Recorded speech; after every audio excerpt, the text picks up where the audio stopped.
নির্বাচন বানচালের পায়তারা চলে, যা কোনোভাবেই কাম্য নয়। তাদের দলীয় এজেন্ডা অর্থাৎ জাতীয়তাবাদী শিক্ষক ফোরামের দলীয় এজেন্ডাকে শিক্ষক ও স্টেকদের নামে চালিয়ে দেয়া কোনোভাবেই কাম্য নয়।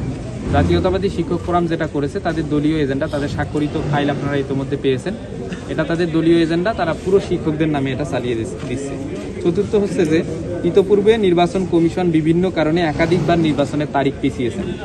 আবার নির্বাচনের তারিখ না পিছিয়ে বরং সকল পক্ষের সাথে কথা বলে নির্বাচন আয়োজন করার বিষয়ে আন্তরিকতার পরিচয় দিতে হবে। পঞ্চম, যে সকল প্যানেলের নির্বাচনের পরিবেশ নেই বলে নির্বাচনের পেছানোর পায়তারা করছে, তারা মূলত নির্লজ্জের মতো নিজেদের ব্যর্থতার ও অজনপ্রিয়তার কারণে পরাজয় নিশ্চিত জেনে এখন টালবাহানা করছে।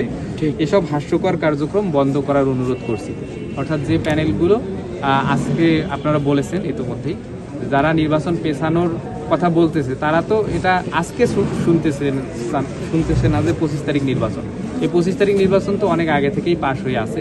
তো তারা আজকে এসে নির্বাচনের 2 দিন আগে হঠাৎ করে, যেটা ইতিহাসে ঘটেছিল যে এর আগেও নির্বাচনের কথা হয়েছিল, কিন্তু 3 দিন আগে নির্বাচন বন্ধ হওয়ার পরে আজকে 35 বছর ধরে নির্বাচন বন্ধ আছে।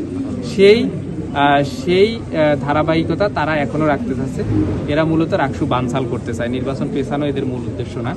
আমরা চাই না নির্বাচন পিছিয়ে শিক্ষার্থীদের একাডেমিকভাবে যে নির্বাচনে সময় নষ্ট হচ্ছে এটা আরও দীর্ঘায়িত করা, নির্বাচন সঠিক সময়ে বাস্তবায়ন করে নির্বাচনী পরিবেশ উৎসবমুখর পরিবেশে করে আমরা এই ক্যাম্পাসের সম্মান এবং রাকসুর সম্মান রক্ষা করতে চাই। শিক্ষকদের যে ব্যাপারটা, এটা জাতীয়তাবাদী শিক্ষক ফোরামের সভাপতি এবং সেক্রেটারি যেভাবে স্বাক্ষরিতভাবে কমপ্লিট শাটডাউনের ঘোষণা দিয়েছে এবং এর আগে তারা বলেছিল যে এটা রাকসুর আওতার বাইরে, কিন্তু আজকে এসে বলতেছে যে রাকসু আমরা করতে দেবো না, মানে ক্লাস পরীক্ষা তো করতে দিব না, রাকসুও করতে দেব না প্রশ্নকোটা ফিরায় না দিই।